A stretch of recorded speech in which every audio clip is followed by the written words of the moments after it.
Baik, bismillahirrahmanirrahim. Assalamualaikum warahmatullahi wabarakatuh.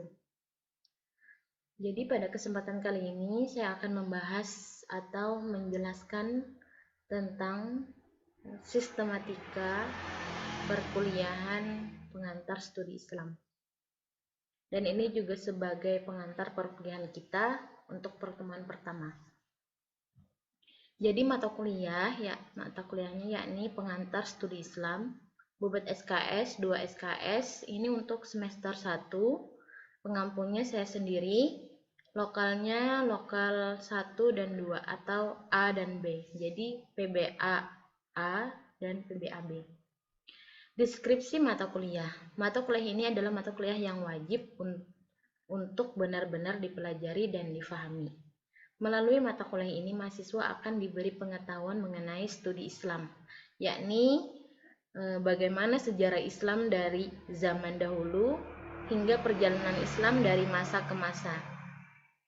Kemudian, objek kajian Islam, sumber kajian Islam, serta model-model studi yang dijadikan sumber kajian Islam, yakni Al-Quran, hadis, dan ijtihad. Bahkan memahami aliran-aliran dalam Islam, serta bagaimana sikap seorang mukmin dalam Islam yang sebenar-benarnya. Kemudian, tujuan setelah selesai mempelajari mata kuliah ini, mahasiswa diharapkan mampu memahami secara mendalam mengenai Islam yang sebenarnya, Islam yang penuh dengan sejarah dan penuh perjuangan. Mahasiswa mampu mengkaji sumber-sumber Islam yang sudah pasti kebenarannya, serta menjadi mukmin yang sesungguhnya.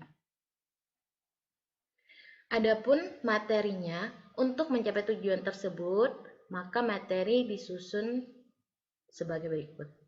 Ini ada 13 materi, yakni studi Islam dan problematikanya, kemudian sejarah perjalanan Islam dari masa ke masa, objek kajian Islam, sumber kajian Islam 1, yakni Al-Quran, sumber kajian Islam 2, yakni hadis, sumber kajian Islam 3, yakni ijtihad, kemudian model studi Al-Quran kontemporer, model studi hadis kontemporer, model studi hukum Islam kontemporer, 10 Islam dan tantangan modernitas, 11 aliran modern dalam Islam, yang 12 jihad dalam Islam. Jadi mengetahui jihad yang dalam Islam itu yang seperti apa. Terakhir, amar ma'ruf nahi mungkar dalam Islam. Jadi ini materi-materi yang akan kita pelajari dalam satu semester.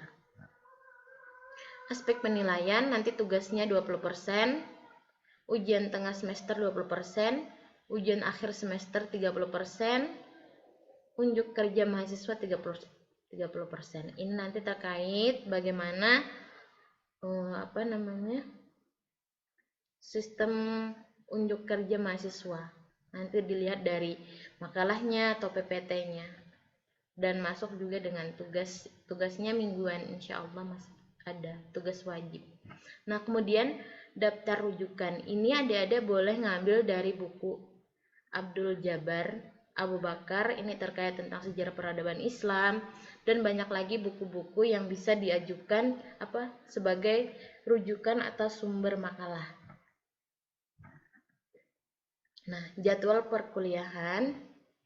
Ini pertemuan pertama, yakni hari ini tanggal 25, itu pengantar perkuliahan dan kontrak kuliah.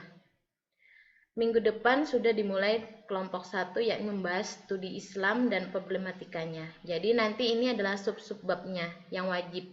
Kalau lebih dari ini boleh, tapi kalau kurang dari ini tidak boleh. Misalnya subbab pertama bagian A, misalnya pengertian studi Islam apa. Kemudian yang ke B, pentingnya studi Islam untuk apa. Itu nanti bagian kelompok 1. Lanjut, ini sampai kelompok 13. Tambahan mengenai tugas-tugas kelompok dan individu.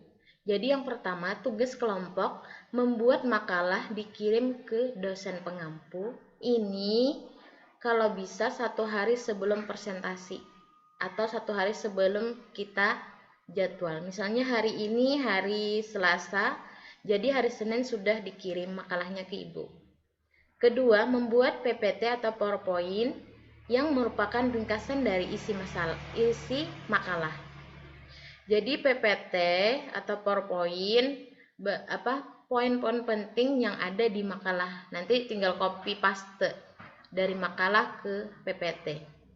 Yang ketiga, PPT berisikan suara rekaman atau penjelasan mengenai isi yang disampaikan. Kalau bisa disimpan dalam bentuk video dan di-share di akun YouTube. Ini untuk memudahkan bagi teman-teman agar tidak harus mendownload file video yang dikirim di grup WA. Tugas individu, semua mahasiswa memiliki buku catatan. Buku catatan berisikan resumen dari materi yang telah disampaikan kelompoknya maupun kelompok lain.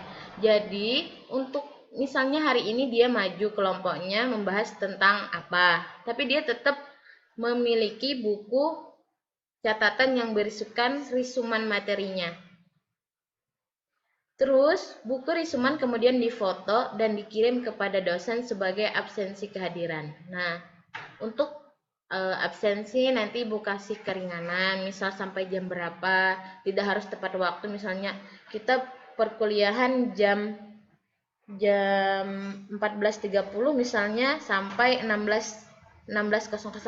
Nah, itu tidak harus pada jam itu. Nanti misal Ibu sampai kasih kelonggaran sampai jam 8 pagi boleh, sampai jam 12 malam boleh.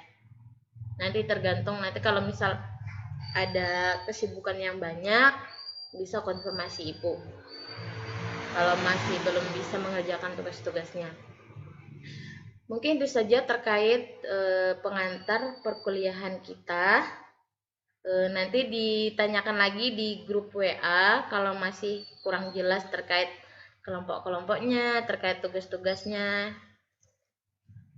Untuk SAP-nya nanti Ibu bagikan di grup masing-masing. Mungkin itu saja dari saya. Salah hilap mohon maaf. Wabillahi taufiq wal hidayah. Wassalamualaikum warahmatullahi wabarakatuh.